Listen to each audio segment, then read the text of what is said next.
Well, good afternoon, everybody, and welcome to our webinar today. Live webinar, that is, one printer, any material. And in this webinar, as you read in the invitation, we're going to be looking at the line of 3D printers from German RepRap.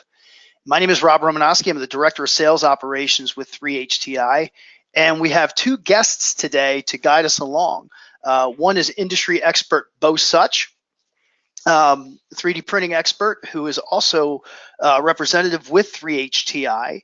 And we also have Alex Hussein, who leads up the USA arm, leg, or whatever body part of German RepRap. So really excited to have both them on the line today. Everyone's going to be on mute during the presentation, during the webinar. If you have any questions, feel free to type those into the dashboard at any time.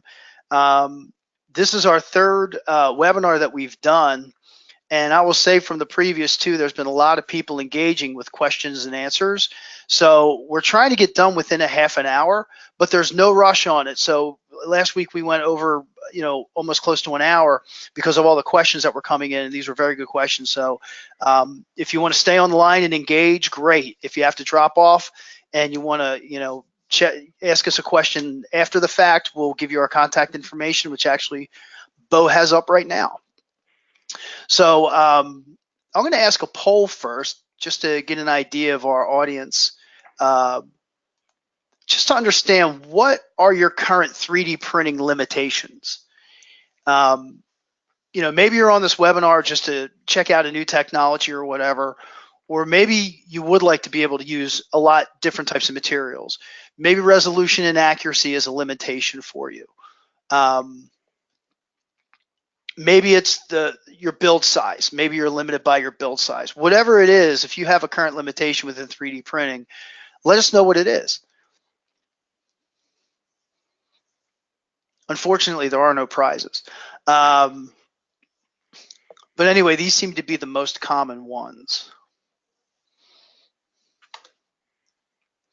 I had another note. Yes, we're going to continue running this webinar about every other week since it seems to be very popular. And I get emails from people saying, "Hey, I couldn't make the webinar this week. Can I watch a recording?" And yes, I do upload the recordings onto YouTube. However, a lot of people do like to watch live, so you actually see everything that's going on in real time as opposed to a cooking show. So anyway, thanks a lot for responding to the poll, and I'm going to turn everything over to Bo. Bo, you have the con. All right, thanks, Rob. Appreciate it. Back by popular demand. As Rob said, we had a great showing 2 weeks ago on this webinar. A lot of engagement, so we'll try and do the same this week with the webinar. Just today's presentation, who's 3HTI? What is a RepRap? Goofy name, but we're going to go over that real quick. FDM, FFF printing technology, what that's all about. German RepRap family of printers, some material information, and then Alex is going to do a live presentation for us and show us some parts and the printers live. So it's going to be live video stream coming out of Florida. And then what if you could? It's a little thing that we have at the end, and paying more and getting less, or paying less and getting more, and then some questions at the end. So hopefully these topics will spawn some questions. Feel free to type them in as we go along, and we'll hit everything up at the end. So who is 3HTI? So we're located in Mount Laurel, New Jersey. We're a consulting company that focuses on product life cycle management. We sell CAD, CAM, CAE, AR, and IIoT software, as well as 3D printers. Of course, our focus today is going to be on the 3D printing technology from 3HTI, which includes the German RepRap family.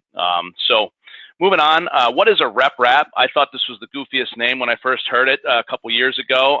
Then I was attending a Rapid conference, which is the largest 3D printing conference in the world, a couple years ago, and I really understood what RepRap is. RepRap is a series of FFF or FDM printers that was basically derived in England in 2005 at the University of Bath, where this concept came up of replicating rapid prototypers. So basically having a 3D printer replicate itself to build more 3D printers, kind of a crazy concept.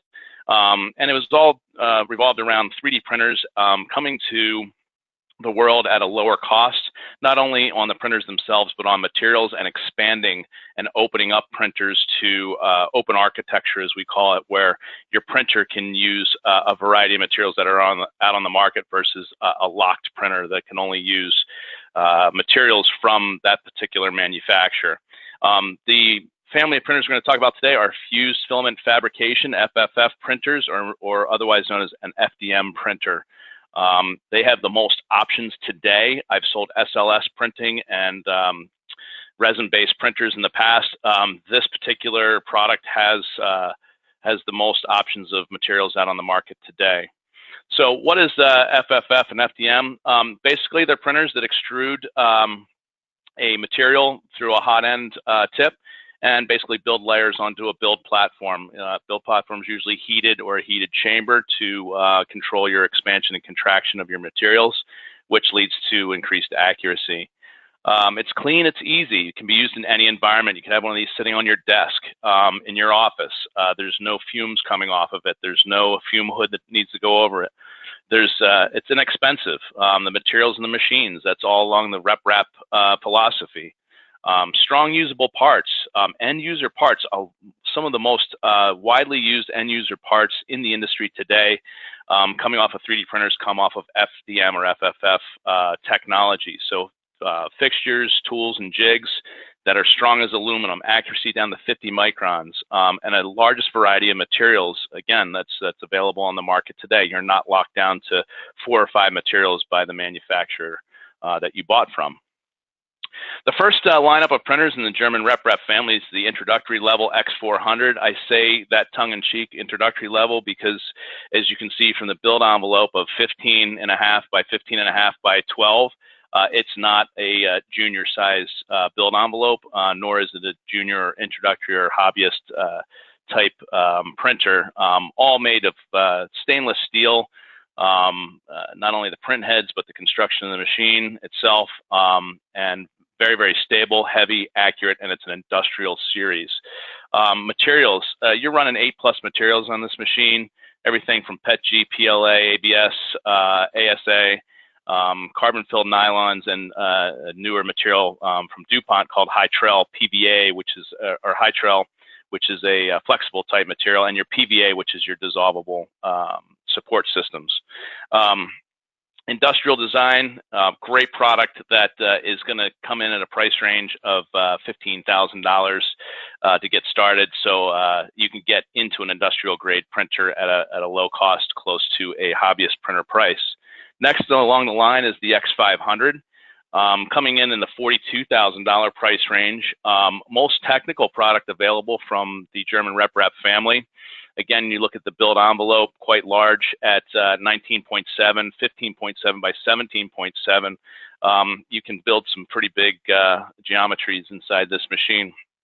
This printer can print any material that's available out in the market that comes in a 1.75 filament that can be fed into the machine. No RFID chips to activate the machine, to restrict you from putting whatever material you want in a spool into the machine itself.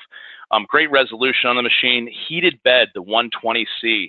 So heated chamber to 80C. What that means is that when you're using these high temp materials like PEEK and Ultem, these materials are widely used in automotive and aerospace industry. The DoD uses these materials a lot as well. Your accuracy is not going to be compromised by the fact that your shrinkage rate on the material is going to start to shrink as you're building. So it's going to slowly cool in that heated chamber and on that heated bed in the machine. Nozzle temp allows you to do those exotic materials we just discussed as well at 450C. That is very unique in the industry at 450C. A lot of machines are going up to 200, like the X400, which has a lower nozzle temp, but still can print a lot of materials. This can print almost anything you can find out in the market. We have not found something yet that has not been able to print on it. An industrial design, closed chamber, lockable chamber, and again, open materials. Same concept you're going to see throughout the whole German RepRap family. Moving along to the big daddy, you've got the X1000. Reasonably priced for the size of this machine at $60,000. Build platform at 39.4 by 32 by 23. This is going to build some large parts. We've had manufacturers, automotive, doing parts for car doors, rear view mirrors that would actually be small for this machine. Seats for aircraft, that ejectable seats for the military and that sort of thing can be printed in this machine. So some good examples of the size of the materials, and Alex is going to show you the size of this machine in a few minutes in the live stream. But again, industrial size, dual extruders, heated bed, closed chamber. Because the product or the geometries are so large in this at times, and they're building overnight, it does have an optional CO2 fire safety suppression system in the machine. So if you're running overnight and something happens, God forbid, it's not going to be burning your place down. So not that that would ever happen. Materials. This is what we hear at all the big trade shows. Everyone's looking, what can I build with some exotic materials? What can I build with some simple materials? If you want to look at this pyramid here, the bottom level of materials here and some of the mid-level here would be your X400 and your X1000 series.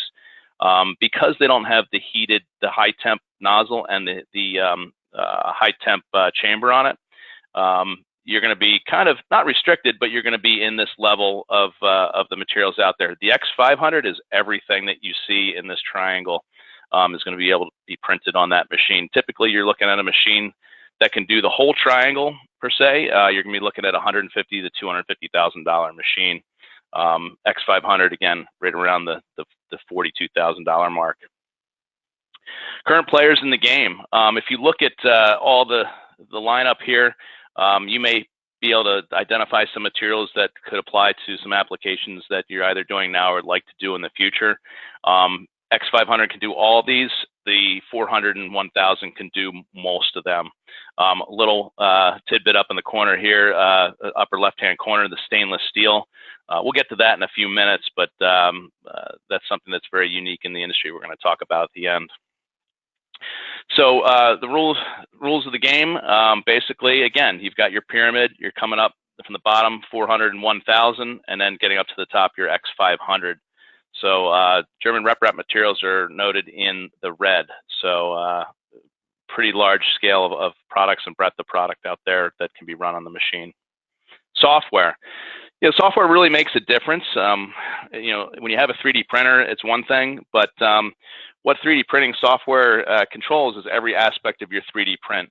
It translates the 3D models into instructions that your printer can understand. So it's going to send slices to the machine and tell your machine your X, Y, and Z axis and how to produce the object that you're trying to produce.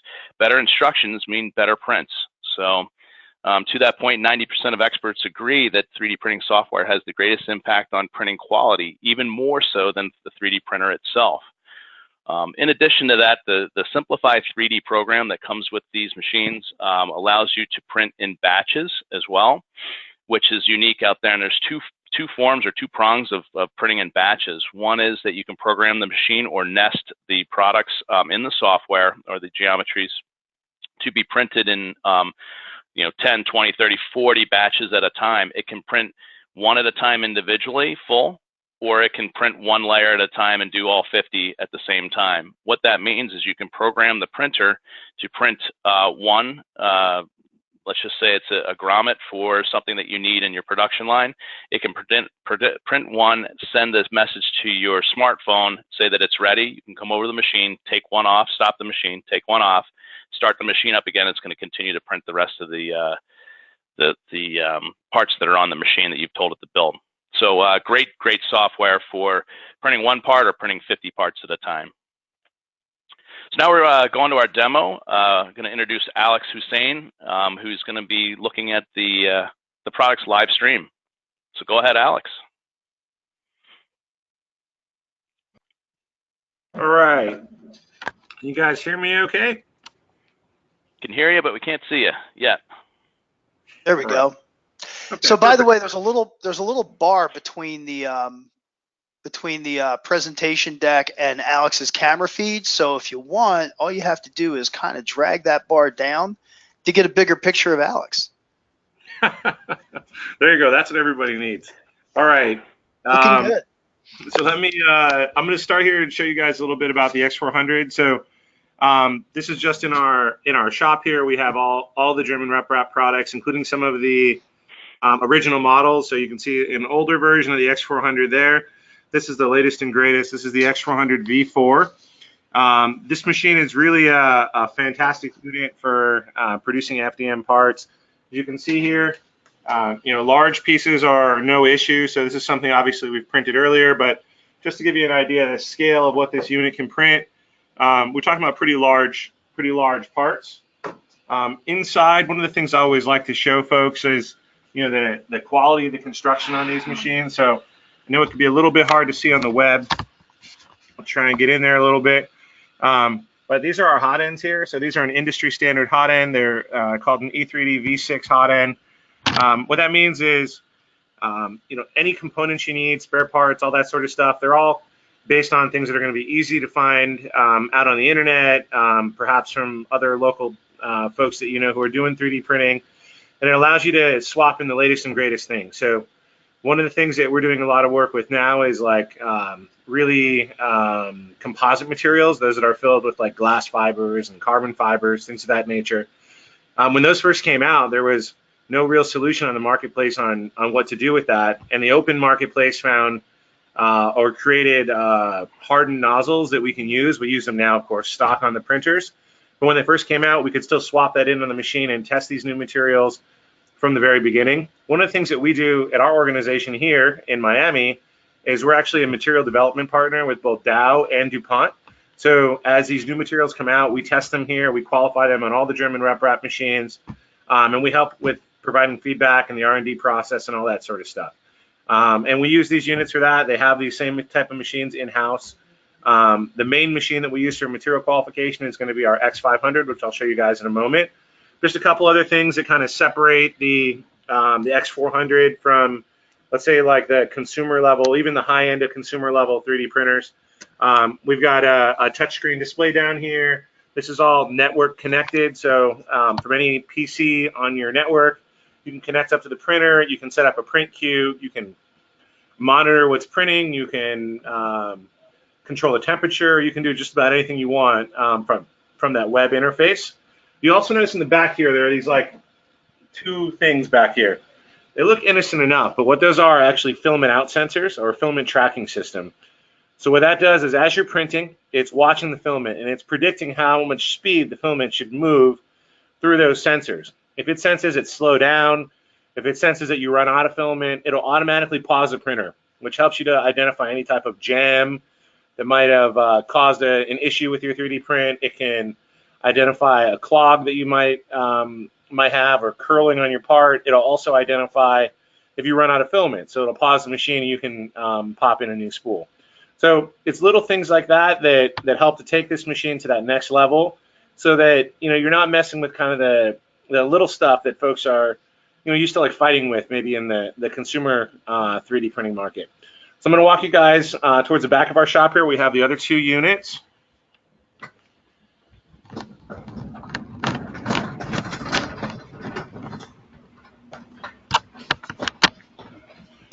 So back here, before we get to the printers, I guess, I'll show you guys kind of a fun thing we've got in the shop. This is our punching bag that we've got here. It's a 150-pound heavy bag, and I always like to show this because if you look right up there, see if I can get a good angle, that's actually a 3D printed part holding up that bag. It's been on there for quite a while. In fact, that particular part, when we first printed it, it was just in our early stages working with the glass fiber filled materials from DuPont. We had put that together sort of for fun to see if it would hold up the bag. It definitely did. Then we started whaling on the bag pretty good. That was good, and we thought, let's really push this. So if you guys were to check out like 3D Chimera's Instagram, you'd see there's actually a video of us pulling a car with that, like a 3,000-pound vehicle. In fact, I think DuPont this week is like running through their social media. They're re-sharing that video and all that content. So it's pretty cool what can be done with these materials when you have the right machine and a good understanding of design. You can really push the limits and do some crazy stuff. And just to give you an idea, this is that part, right? So it's very small. If any of you guys have bumped into me at a trade show, this is something that we always have. We're usually printing this at shows. And this is what pulled that car. So we always give this to folks and say, like, we haven't had anyone break it yet. So we've had some big dudes. I'm 6'4", like over 300 pounds, and like that ain't going anywhere. So it's really cool what can be built with really simple geometry, but very strong parts. And this is that new material from DuPont, the glass fiber filled nylon. So I'll just pop you guys back here a little further. All right. So the first one that we're going to look at is going to be the X500. That's this unit here. Now, it can be a little hard to get a sense of scale, so I'm going to stand next to the machine here. So remember, I'm 6'4", pretty big dude. There's quite a big machine here. So the X500 is really ideal for looking at new materials or those that have high temperature processing requirements. The system itself has a heated chamber in it, which is pretty cool. So it's going to get a little loud. I'm going to go ahead and open the door here. That noise that you might be hearing, that's the heated chamber. That's what comes through here. And it creates an environment with a consistent temperature. What that consistent temperature does is it controls the shrink rate on the plastics, and it allows us to print materials that might have a tendency to curl on other machines consistently. So, ABS plastics, polycarbonates, those print like nothing. Like those are super, super easy to do. We're looking at like really advanced engineering grade materials, the Peaks, the Ultems, the super new materials on the market that are coming out. We're able to run those and test those on the machines. I mentioned to you a moment ago some of the stuff that we're doing with DuPont. Now, I'll show you a couple examples of some of that stuff. It's kind of fun here. So one of the things that DuPont has are flexible materials. Now, one of the cool things about the flexible materials is you can run those on any of the German RepRap printers. And they come with different durometers. So this one's a little hard to tell. It's kind of tough to squish. Maybe familiar to folks who are doing 3D printing now, kind of getting an idea for, you get sort of rubber-like. This is a 60D durometer. This one here, much easier to squish, much more flexible. This is a 40D durometer. And this one here, much, much easier, much softer material. You can see these are super strong. These are also airtight, like DuPont's done some tests with these things where they're like pressurizing the systems, and we actually have full air control. It's hard to see, but that's actually forming like a light suction on my hands there. So it's really cool. Different types of durometers, materials, no problem, right? And new materials are coming out every day, softer things, harder things, TPU materials with stuff embedded in them. We're talking with a new company right now that is actually looking at 3D print parts that have like a high level of thermal conductivity, so like 3D printing heat sinks and all sorts of crazy stuff. And this machine allows you to do that without any issue. So that's really fun. Another material we're doing, it just came out. This is a new material that we're working with from Dow. It's called OBC. It's also a flexible material. It's very similar to like a polypropylene. So what's really cool about this is it's like super chemical resistant. So we have folks who are looking at utilizing this material for all sorts of applications where traditional 3D printing materials might dissolve in a solvent or something of that nature. There's a good chance that a material like this could work.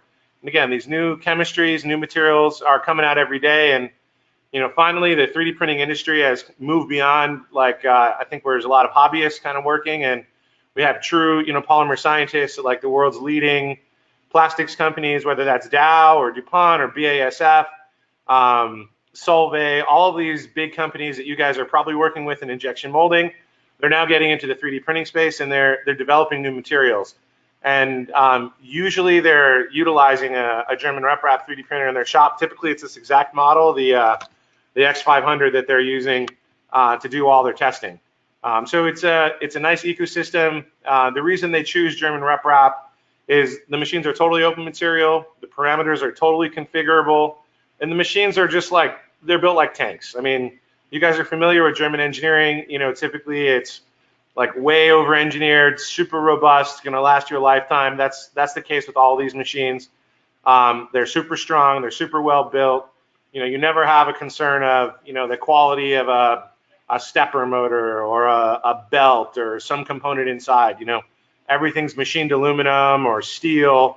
These things aren't like full of 3D printed parts, even though, the name says RepRap, and that was sort of the vision, maybe a decade ago when the company started. Today, the company is 100% focused on professional 3D printing ecosystem. And the pieces of the RepRap project that they've brought along is the mentality, the idea that, having control of your equipment should be up to you, right? The open parameters of the printers, the open material properties of the machines, that's the piece of the system from the RepRap project that's stuck with German RepRap. So I'll try and get you guys a view here of our X1000. This guy is a huge machine. It's hard for me to even really get it in view. So our X1000 here, this has a build platform of over a meter in its biggest direction. Also, of course, touchscreen display. It's going to have, safety features like, automatic stopping buttons and safety controls for accessing the machine in an industrial environment. Commonly, the X1000 finds itself on like a manufacturing floor where there are lots of other CNC machines and things of that nature. And so all the normal safety controls that you would see in that environment have found their way into the X1000. To give you an idea, this is a pretty small part on the X1000, right? And this is the type of piece that you can print, on a machine like this. This is maybe like 1/3 of the build in the X direction on this machine. So the X1000 is a pretty unique machine in the sense that you can build really huge parts at a pretty affordable price. So I think that covers the 10,000-foot view of the machines. I'd love to open it up to questions, and I'm sure we'll have plenty of other things to show you guys along the way. Okay, thanks Alex. The one thing that Alex just said that I think is pretty solid is you can print really large parts at an affordable price, but you're not sacrificing on the materials. I mean, you're getting, the best materials that are available. These are materials that, from the partnership with DuPont, that a lot of aerospace and automotive companies are using. So it's, I'm glad you brought that up. One thing I didn't mention is that the base material of the carbon fiber and the glass fiber materials is the DuPont Zytel, which is a PA12, a nylon-based material. So if you guys are in the automotive industry or in the aerospace industry, you're probably very familiar with the Zytel materials that have glass fiber or have carbon fiber. These are totally equivalent materials. One thing I like to show people is this part here. This is just, you might see like in the background, like over here somewhere. It's actually like a little photo studio that we built. And it's basically just some simple aluminum extrusions. We designed up some brackets real quick. The first batch we did them out of normal 3D printing plastic, a PETG. They worked great, but we found a way to break it. So we reprinted it out of carbon fiber nylon. And I'll tell you, this even blows us away with its strength. I'm going to give you guys like a little demo to like wrap your head around the kind of strength on this thing. I mean, it is strong. It's hard to see. So let me see if I can give you like a quick demo here.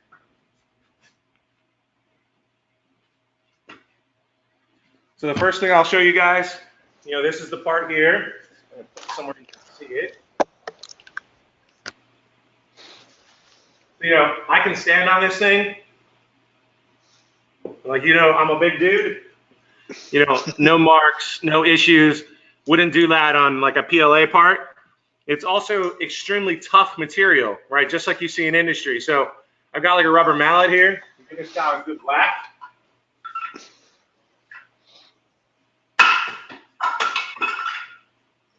I love that. Never gets old.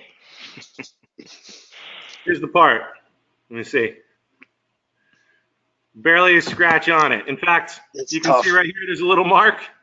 We took a chunk out of our concrete there. So, this stuff is super, super strong, right? These materials they blow us away in what can be done with them. When we pulled a car, that was surprising. The first time we hit something like this with a hammer, a customer said, hey, my boss will probably hit with this with a hammer. So we said, okay, if they're really going to do that, maybe we should see what will happen. and it's been ridiculous. We have people at trade shows checking these things out that can't believe it. Regardless of the 3D printer you have, regardless of the budget that you've used, the kind of properties you're seeing on these materials is totally unique. And it's really cool that we can print these as well as all the other spectrum of materials on the German RepRap printers. Awesome. So actually, a question did come in concerning the materials. Are there fire retardant rated materials available? Yeah, that's a good question. I think you may have covered that, but well, I mean, the short answer is absolutely. So there's a variety of materials that can be run on the printers. The German RepRap has a bunch of branded materials that they have that, of course, work perfectly on the machine without any tweaking. Then there are some partners we work with, like DuPont and Dow, where we pre-qualify the materials. Across that spectrum, there is not actually a fire retardant material, but there are lots of vendors out there that do make fire retardant materials. One of the vendors that we work with a lot for some of these specialty applications is called 3DX Tech. Those guys have a bunch of fire retardant materials, whether they're ABS or PPS or other materials that have fire retardant properties, and those all print just fine on the printer. Excellent. Question about post-processing. What post-processing is necessary for the parts that are printed? Is there a wash station, or is it what is? So that's a good question. So generally on the FDM printers, we have a couple different ways to do support material, and that's usually what you're working with in terms of post-processing. So, we can print parts that have dissolvable support in them. So like this is that white part in there. That's the dissolvable support. The black part is just the regular plastic. We can do something like this. The dissolvable material we use is PVA in this case. So like we just throw this in a bucket of water and it'll dissolve away. That works pretty well. But actually for the vast majority of our materials, we actually use just a single nozzle to print, and we use that same material for support material. One of the things that we spend a lot of time doing here at 3D Chimera is optimizing that interface between the support material and the part itself so that it breaks away cleanly. And what that does is it just allows you to print faster. You don't have to wait for one nozzle to cool down and then switch with the opposite side. If you guys have worked with printers that do support material, you'll notice that it always kind of has like a changeover cycle. So just in an effort for speed there, we've reduced that. And you can see, it has really clean surfaces. It's hard to see inside there, but of course, this type of shape was printed like this. This full area was printed with support. There was actually wrapped on the bottom there. So you can see it has a nice clean surface regardless of the support material. And that's going to be true of all the German RepRap materials. So when you have something super complex or with a hidden cavity, then we recommend the dissolvable. Otherwise, breakaway support works really magically. Excellent.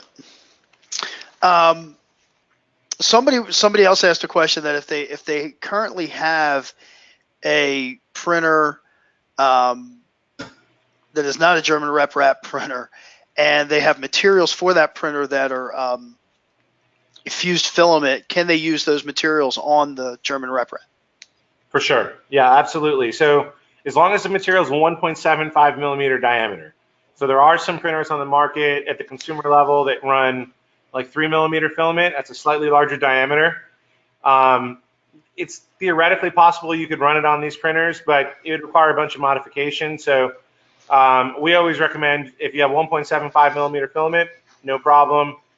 We have a lot of customers, for example, that are like Mark Forge customers. They spend a lot of time qualifying those Mark Forge materials for their applications, and they just want to keep using those on the machine, but have the ability to print larger parts and some of these other materials. And that stuff all works fine on the units, no problem. Excellent.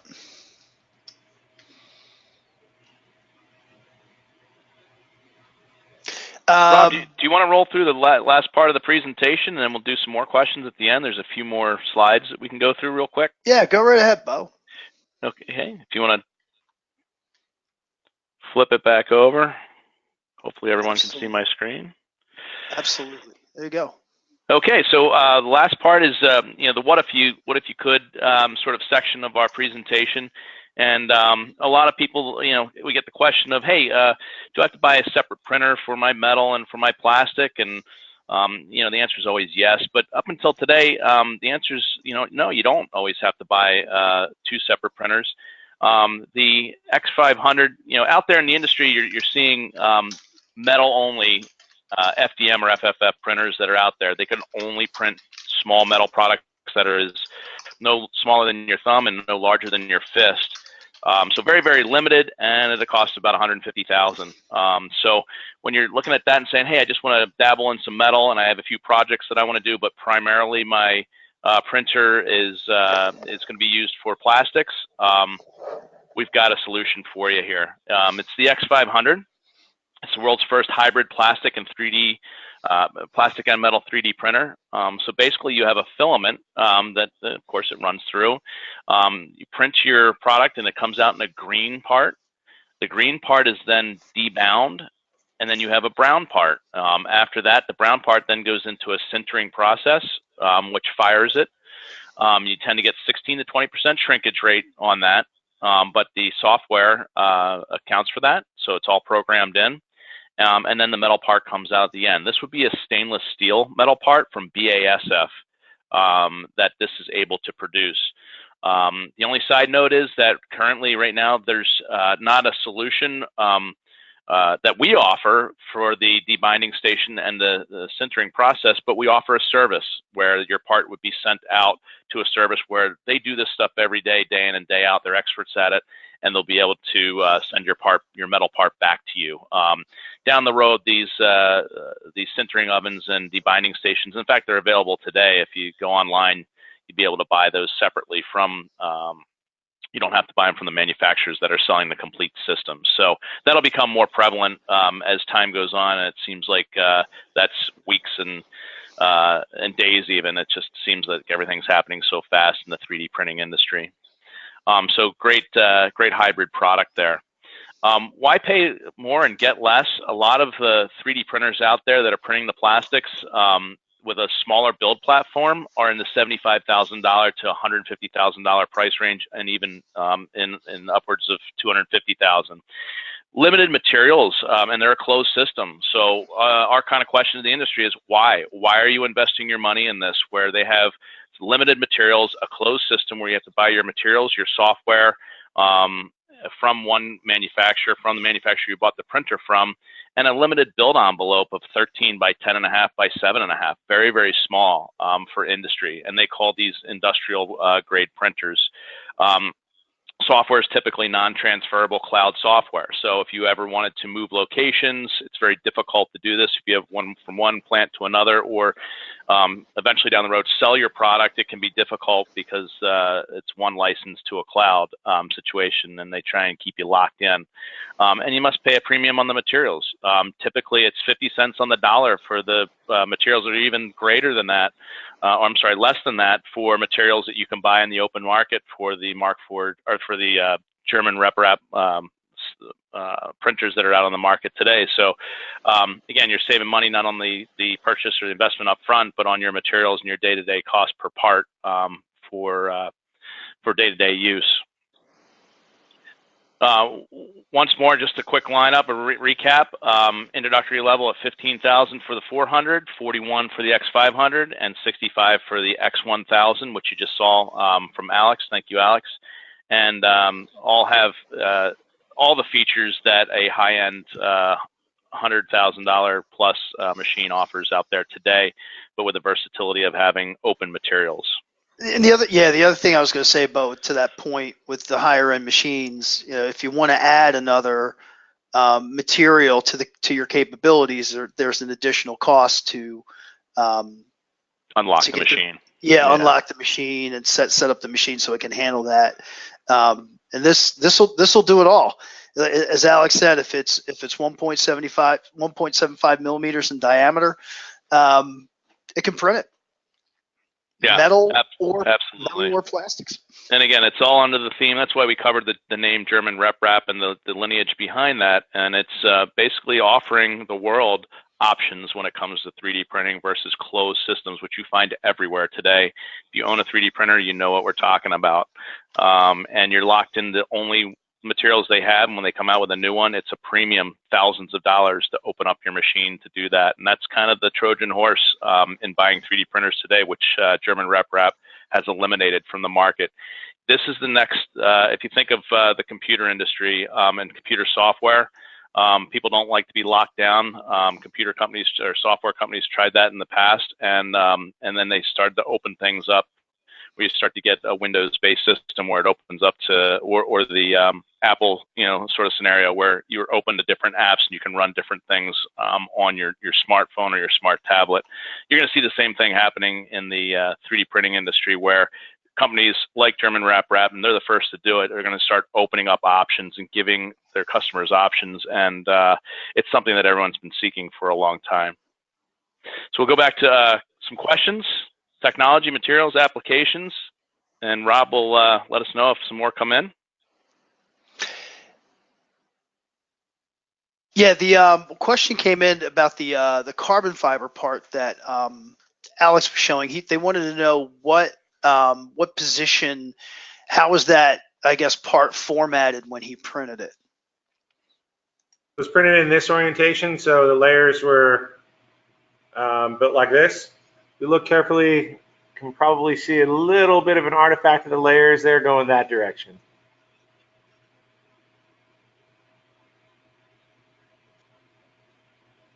Cool. So I think that's it for the questions today, guys. This is good. Awesome. Excellent. Thank you very much. Well, thank you all for attending. Appreciate it. Yeah, absolutely. This is gonna conclude our webinar today. So I want to thank everybody for being on, and I will upload this recording to YouTube or to our 3HTI YouTube page, and we will send this out to you so you can view this at a later time at your leisure. So thanks for being on. Alex, thank you, and Bo, thank you, and everyone have a great day. Thanks, Rob. Thanks, everyone. Bye-bye.